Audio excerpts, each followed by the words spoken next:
Udin itu yang mana sih, Maria? Kakak jadi bingung, tanya Melvin sambil menggaruk pelipisnya. Yang itu, Kak. Yang paling keren. Sahut Maria sambil memperhatikan Dylan yang kini semakin mendekat kepada mereka. Kalau menurut kakak, mereka berdua sama kerennya. Tapi, yang jadi pertanyaan sekarang, siapa di antara mereka yang bernama Udin?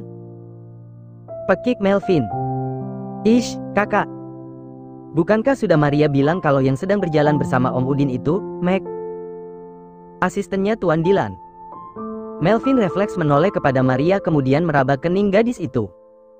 Ya, Tuhan. Ada apa dengan adikku ini? Pekik Melvin. Apaan sih, kakak? Maria menepis tangan Melvin sambil menekuk wajahnya. Vel, aku rasa adik perempuan kita sedang sakit. Masa Tuan Dylan dipanggil Om Udin sama dia? Dan anehnya lagi, dia masih tahu bahwa Meg itu asistennya Tuan Dylan. So, yang jadi Tuan Dylan itu siapa? Bisik Melvin. Marvel tersenyum. Entahlah, tapi kalau menurutku di antara Tuan Dylan dan Maria sedang terjadi kesalahpahaman, sahut Marvel. Ya, bisa jadi. Hei, kalian membicarakan apaan sih? Tanya Maria. Bukan apa-apa. Kita lihat saja bagaimana kelanjutan ceritanya, sahut Melvin yang sepertinya sudah tidak ingin ambil pusing dengan adiknya itu. Hah? Tepat di saat itu Dylan dan Meg sudah berdiri tepat di hadapan mereka.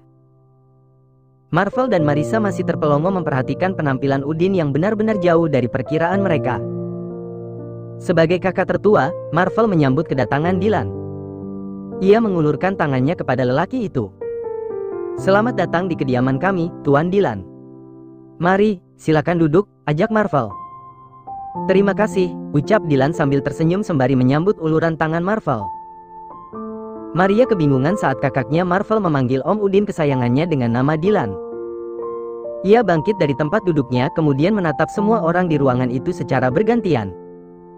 Sebentar, sebentar. Kak Marvel, nama Om ini Udin, bukan Dylan. Jelas Maria. Benar kan, Om? Maria melirik Dylan yang kini mulai kebingungan dengan identitas dirinya sendiri. Sontak saja, pernyataan Maria tersebut membuat Marvel dan Melvin terkekeh. Maria Silvana, adik perempuan kakak yang paling kakak sayang. Om ini namanya Tuan Dylan Elliot Carter, bukan Om Udin. Om Udin itu sopirnya, bukan begitu Tuan Dylan? Ucap Melvin. Dylan hanya bisa tersenyum kecut sambil memperhatikan ekspresi Maria saat itu. Ia mengelus tengkuknya sambil bergumam. Ya Tuhan, tamat sudah riwayatku. Semoga gadis itu tidak marah. Mata Maria membulat sempurna. Ia merasakan kepalanya mulai terasa berat dan berputar-putar. Jantungnya seakan tak lagi berdetak setelah tahu bahwa selama ini ia sudah ditipu oleh Om Udin kesayangannya. Jadi selama ini Om Udin. Belum habis Maria berucap, gadis itu jatuh tersungkur ke lantai dan tidak sadarkan diri. Ia benar-benar shock setelah mengetahui kebenaran itu. Marissa panik, ia segera menghampiri putri kesayangannya yang sedang tidak sadarkan diri. Begitu pula Marcelo dan kedua kakak kembarnya. Maria sayang, kamu kenapa, nak? Pekik Marissa dengan wajah panik. Biar Marvel angkat, ucap Marvel sembari mengangkat tubuh Maria yang tidak sadarkan diri, kemudian membawanya kembali ke kamar. Bukan hanya keluarga Tuan Marcelo yang sedang dilanda kepanikan. Dylan dan Meg pun panik, terlebih Dylan karena ia merasa bahwa ini adalah kesalahannya. Apa Maria baik-baik saja? Ini semua karena salahku, Meg, gumam Dylan kepada asistennya, Meg. Sementara yang lainnya menuju kamar Maria, Melvin memilih menemani Dylan dan Meg yang masih terdiam di ruangan itu. Maafkan aku, Tuan Melvin. Sebenarnya aku tidak bermaksud membohongi Nona Maria soal siapa aku yang sebenarnya. Saat itu terjadi kesalahpahaman di antara kami hingga akhirnya Nona Maria hanya mengenalku dengan nama Udin, jelas Dylan dengan wajah penuh rasa bersalah. Melvin terkekeh pelan. Pasti lucu ya, Tuan Dylan. Kami saja selalu tertawa jika Maria menyebut nama Om Udin. Entah kenapa kami merasa lucu saja jika dia menyebut nama itu. Saat ini aku benar-benar merasa bersalah, Tuan Melvin. Maafkan aku, lirih Dylan. Sebenarnya aku memang berencana ingin memberitahukan siapa aku yang sebenarnya kepada Nona Maria malam ini dan aku harap ia bisa mengerti. Tenang saja, Tuan Dylan. Aku rasa Maria pasti bisa mengerti. Apalagi setahuku dia begitu mencintai sosok Om Udin. Ya, semoga saja begitu. Dilan menghembuskan napas berat sembari menundukkan kepalanya menghadap lantai. Setelah yakin Maria baik-baik saja, Marcelo kembali ke ruang utama dan duduk di tempatnya semula. Dilan tidak berani menatap wajah Tuan Marcelo karena ia benar-benar merasa bersalah dan juga sangat malu. Maria baik-baik saja, Tuan Dilan. Dia sudah sadar, hanya saja dia masih shock, ucap Marcelo yang ternyata menyadari kepanikan Dilan saat itu. Perlahan Dilan mengangkat kepalanya kemudian membalas tatapan Tuan Marcelo. Maafkan saya, Tuan Marcelo. Saya tidak menyangka bahwa Maria akan begitu shock setelah mengetahui siapa saya yang sebenarnya. Tapi, demi Tuhan saya tidak memiliki maksud apapun terhadap putri Anda, tutur Dilan dengan wajah memelas menatap Marcelo. Marcelo tersenyum kemudian menganggukkan kepalanya pelan. Jelaskan semuanya kepada Maria, Tuan Dilan. Karena dialah yang sangat membutuhkan penjelasan darimu. Setelah kondisi Maria agak baikan, Marisa pun segera kembali ke ruang utama dan ingin menemui calon menantunya. Setibanya di ruangan tersebut ternyata semua lelaki di ruangan itu tengah asik berbincang-bincang. Tuan Dilan, Maria ingin bicara empat mata denganmu, ucap Marisa sembari duduk di samping suaminya.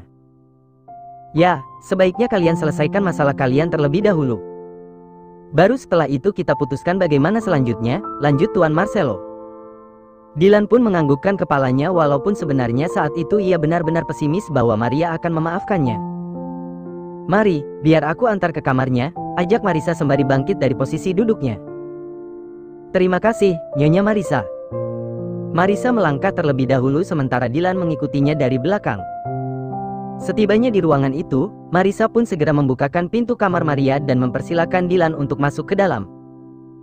Masuklah, Tuan Dilan. Eits, tapi ingat, kalian belum halal jadi jangan coba melakukan hal-hal yang aneh, ya? Marisa mengingatkan pasangan itu dengan mata membulat. Tentu saja, Nyonya Marisa. Ish, Momi ngomong apaan sih? Memangnya Maria gadis apaan? Ucap Maria sambil menekuk wajahnya. Momi takut kalian hilaf. Jawab Marisa sembari menutup pintu kamar Maria dan pergi meninggalkan ruangan itu. Dengan ragu-ragu, Dilan menghampiri tempat tidur Maria. Sedangkan Maria terus memperhatikan Dilan yang mendekat padanya. Wajahnya menekuk dan sepertinya gadis itu masih sangat kesal. Duduklah, Om, titah Maria sembari menepuk tepian tempat tidurnya. Dilan pun menurut saja, ia duduk di samping Maria kemudian memperhatikan wajah gadis itu dengan seksama. Nona Maria, maafkan aku. Kenapa selama ini Om Udin terus membohongiku dengan berpura-pura sebagai sopirnya Tuan Dilan? Nah, kan aku sudah terbiasa memanggilmu dengan sebutan itu jadi susah mengubahnya, kesal Maria. Maafkan aku, Nona Maria. Sebenarnya aku tidak bermaksud membohongimu, tapi apa kamu sudah lupa? Di hari pertama kali kita bertemu, kamu adalah orang pertama yang mengatakan bahwa aku adalah seorang sopir. Jadi ya, sekalian saja aku kasih kartu nama Pak Udin sama kamu, ucap Dilan sambil tersenyum getir. Ish, jahatnya. Maria mendengus kesal setelah mendengar penjelasan Dilan saat itu. Ia meraih salah satu boneka Hello Kitty yang berjejer di tempat tidurnya kemudian melemparkannya kepada Dilan. Dilan menyambut boneka itu sebelum benar-benar mendarat di wajahnya sambil tergelak. Maafkan aku, Nona. Please. Kamu mau kan memaafkan aku? Tidak. Aku masih kesal. Wajahnya jangan ditekuk begitu, Nona. Nanti makin jelek, goda Dilan sambil mencolek hidung Maria. Biarin. Kesalnya, masih dengan wajah menekuk. Ya, sudah kalau Nona tidak bisa memaafkan aku. Sebaiknya aku pulang saja dan biarkan Tuan Aidan yang akan menggantikan posisiku, ucap Dilan seraya bangkit dari posisinya. Mendengar nama Aidan disebutkan, Maria pun bergegas bangkit dari posisinya kemudian menyusul Dilan yang sudah melangkah menghampiri pintu kamarnya. Om. Tunggu, panggil Maria sembari meraih tangan kekar Dilan yang ingin membuka pintu ruangan itu. Baiklah, baiklah. Maria maafin Om tapi Maria mohon dengan sangat jangan biarkan Tuan Aidan menggantikan posisi Om untuk menikahiku, ya? Lirih Maria dengan wajah penuh harap menatap Dilan. Dilan terkekeh kemudian mengelus puncak kepala gadis itu dengan lembut. Oke, aku setuju. Sekarang ikutlah denganku, kita kembali menemui kedua orang tua dan juga kakak kembarmu di ruangan itu. Kamu ingin jadi istriku, kan? Ya, tapi Om masih berhutang 1000 penjelasan padaku. Kesalnya sambil memeluk lengan kekar Dylan dan berjalan bersama lelaki itu keluar dari kamarnya. Loh, penjelasan apa lagi? Banyak. Dan salah satunya adalah tentang rumah sempit yang Om akui sebagai rumahnya Om. Dasar menyebalkan, bisa-bisanya aku percaya begitu saja dengan semua kebohonganmu, gerutu Maria. Ya. Nanti akan kujelaskan semuanya padamu. Akhirnya mereka tiba di ruang utama. Marissa dan Marcelo memperhatikan mereka tanpa berkedip sedikit pun. Melihat mereka, aku jadi teringat kisah kita saat masih muda, Ca. Marcelo tersenyum kemudian melirik Marissa yang sedang duduk di sampingnya. Ya, kamu benar, Dad. Tapi, usia Maria jauh lebih muda dari usiaku ketika mengenalmu. Dedi lihat saja, kadang-kadang pikiran gadis itu masih seperti anak-anak, tutur Marissa. Setelah Maria dan Dylan kembali duduk di posisi mereka sebelumnya, acara pun kembali dilanjutkan. Dylan mengutarakan niatnya kepada Tuan Marcelo bahwa dia ingin melamar Maria. Aku sebagai orang tua Maria, tentu saja setuju. Tetapi, semua keputusan ada di tangan Maria. Jadi, bagaimana Maria? Sekarang, semua mata tertuju pada gadis itu. Maria menyeringai kepada Dylan yang juga sedang menatapnya. Baiklah, aku setuju. Tapi ada syaratnya, Tuan Dylan. Dylan menelan salivanya dengan susah payah. Ia mulai ketakutan melihat seringaian gadis itu. Dylan tahu, jika Maria tersenyum seperti itu kepadanya, ia pasti dalam masalah. Apa syaratnya, Nona Maria? Syaratnya sangat mudah, Om. Aku yakin Om pasti bisa memenuhi semua syarat dariku, ucap Maria. Katakanlah. Keinginanku masih sama seperti dulu. Aku ingin pernikahanku bertema Hello Kitty. Semuanya serba Hello Kitty, baik itu dekorasi, pernak-pernik, souvenir, dan semuanya harus serba Hello Kitty. Marissa membulatkan matanya sambil menatap anak gadisnya itu. Maria. Pekiknya. Ayolah, Mom. Ini adalah pernikahan impian Maria. Jadi, kali ini bantulah Maria mewujudkannya, ya. Maria memasang wajah memelas kepada sang momi. Marissa menggaruk pelipisnya sambil bertatap mata dengan Marcelo. Ternyata ekspresi Tuan Marcelo pun sama, ia bingung mendengar syarat yang diajukan oleh anak gadisnya itu. Bukan hanya Marcelo dan Marissa yang dibuat pusing, si kembar Marvel dan Melvin pun sama. Mungkin untuk Marissa dan Marcelo, hal itu bukanlah masalah besar. Mereka bisa saja mengabulkan keinginan putrinya tersebut. Namun, yang mereka khawatirkan sekarang adalah Dylan. Mungkinkah seorang Dylan bersedia menerima keinginan Maria yang begitu aneh? Ya, aku bersedia, jawab Dylan mantap. Kamu serius, Tuan Dylan? Pekik Marvel dan Melvin secara bersamaan. Ya, aku serius. Ah, pekik Maria sambil bertepuk tangan. Gadis itu benar-benar bahagia karena Dylan bersedia memenuhi keinginan terbesarnya. Om tenang saja. Om akan tetap terlihat tampan dengan setelan jasmu. Maria tidak akan meminta Om mengenakan aksesoris atau apapun yang berbau Hello Kitty, pokoknya Om aman. Benar ya, Maria? Marissa kembali menohok tajam ke arah anak gadisnya itu. Ya, Maria janji. Setelah Dylan menyanggupi semua syarat dari Maria, kini saatnya Dylan menyerahkan sebuah cincin kepada gadis itu. Mungkin harga cincin ini tidak seberapa, Nona Maria.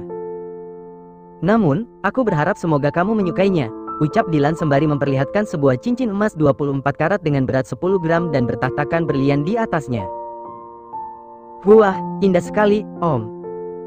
Aku sangat menyukainya. Mata Maria membulat saat menatap cincin tersebut.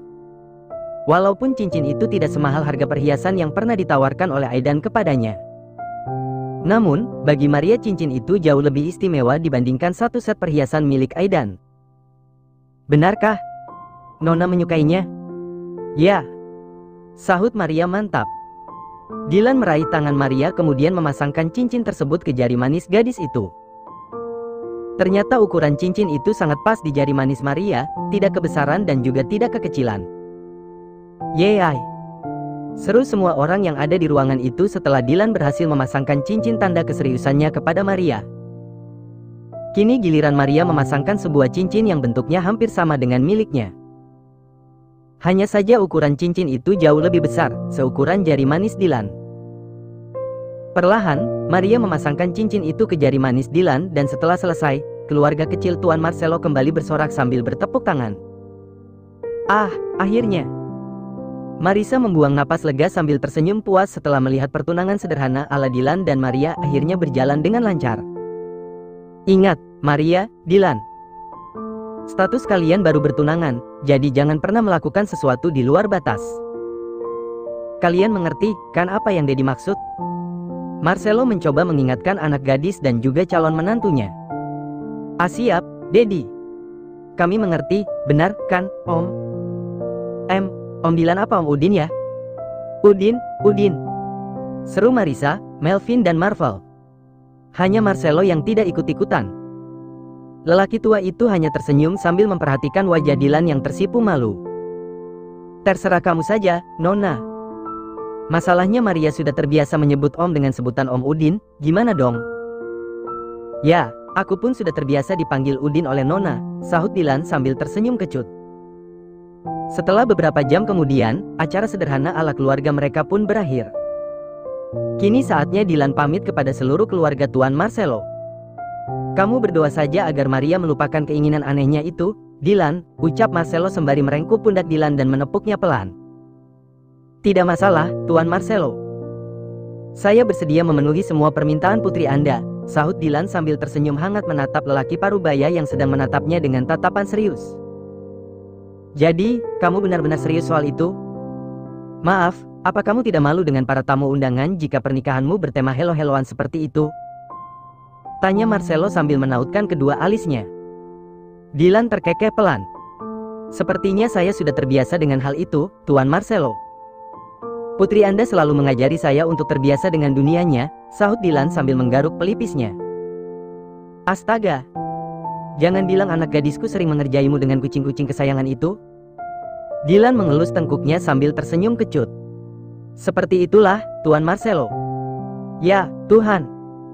Maria, pekik Tuan Marcelo sambil menggelengkan kepalanya. Setibanya di hadapan depan mansion, Dylan segera memasuki mobil mewah miliknya setelah Meg membukakan pintu untuknya. Om, nanti ajak aku main ke kediamanmu yang asli, ya? Ucap Maria sambil mengusap matanya yang sudah mulai terasa berat. Ya, tentu saja, Nona. Sebaiknya Nona segera tidur karena kedua bola mata indah milik Nona sudah meminta haknya untuk beristirahat, ucap Dylan sembari menyentuh pipi cabi Maria. Siap, Om Udin. Dylan terkekeh pelan kemudian melambaikan tangannya kepada keluarga Tuan Marcelo sebelum mobilnya melaju meninggalkan tempat itu. Daddy, bolehkah kita bicara sebentar? Tanya Marvel kepada Marcelo yang ingin kembali ke kamar utama, setelah Dylan dan Meg kembali ke kediaman mereka. Tentu saja, Marvel. Ada apa? Marcelo duduk di sofa dengan gaya santainya sambil memperhatikan wajah Marvel yang nampak sangat serius. Dad, ini tentang perjodohanku. Marvel bingung bagaimana cara mengutarakan keinginannya kepada sang Daddy. Kenapa? Apa kamu sudah penasaran siapa calon istrimu? Tanya Marcelo. Sebenarnya bukan tentang itu, Dad. Ini tentang gadis lain, gadis yang ingin aku lamar, sahut Marvel. Marcelo membulatkan matanya setelah mendengar ucapan Marvel. Terlebih Marvel begitu serius ketika mengucapkannya. Sebentar. Marcelo bangkit dari tempat duduknya kemudian melangkah dengan cepat meninggalkan ruangan itu. Marvel nampak kebingungan karena sang Daddy meninggalkan dirinya begitu saja padahal ia belum selesai mengutarakan niatnya. Tidak berselang lama, Marcelo kembali sambil menuntun Marisa dan mengajak wanita itu untuk duduk bersamanya. Ada apa sih, Dad?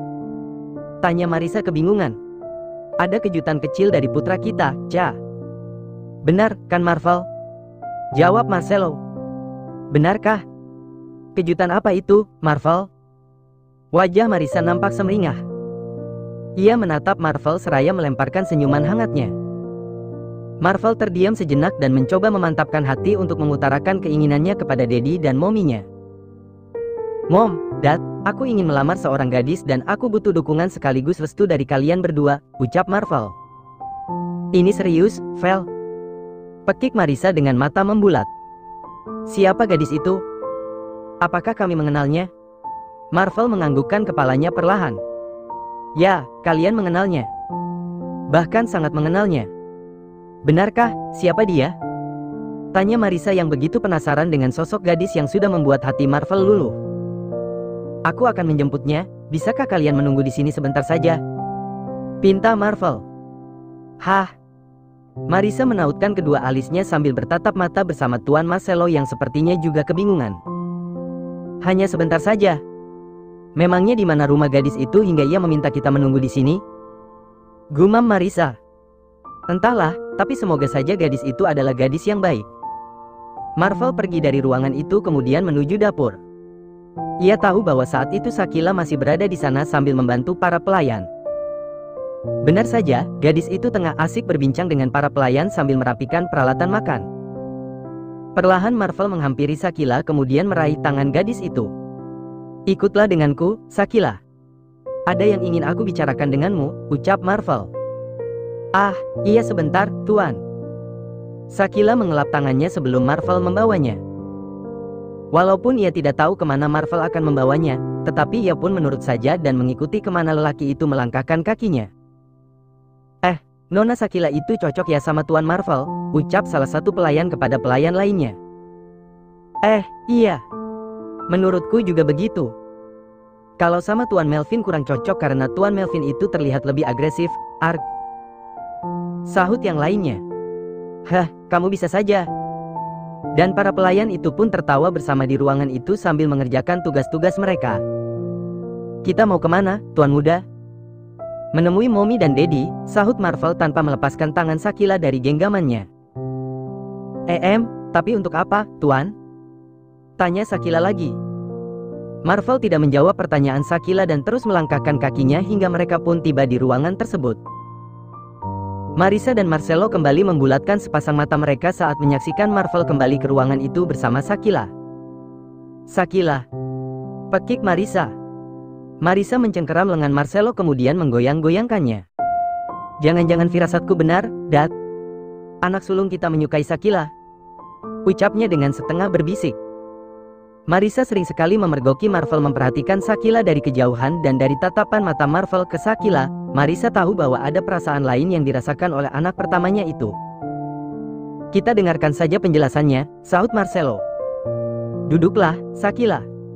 Shakila pun duduk di sofa, di samping Marvel dengan wajah bingung. Sejenak, ruangan itu mendadak hening. Semuanya saling lirik satu sama lain dengan pikiran mereka masing-masing. Mom, Dad. Marvel mulai membuka suara. Inilah gadis itu, gadis yang ingin Marvel lamar untuk menjadi pendamping hidup Marvel kelak, lanjutnya.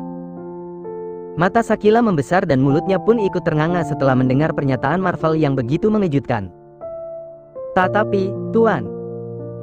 Belum habis Shakila berkata-kata, Marvel meraih tangannya kemudian menggenggamnya dengan erat dan membuat Shakila akhirnya terdiam.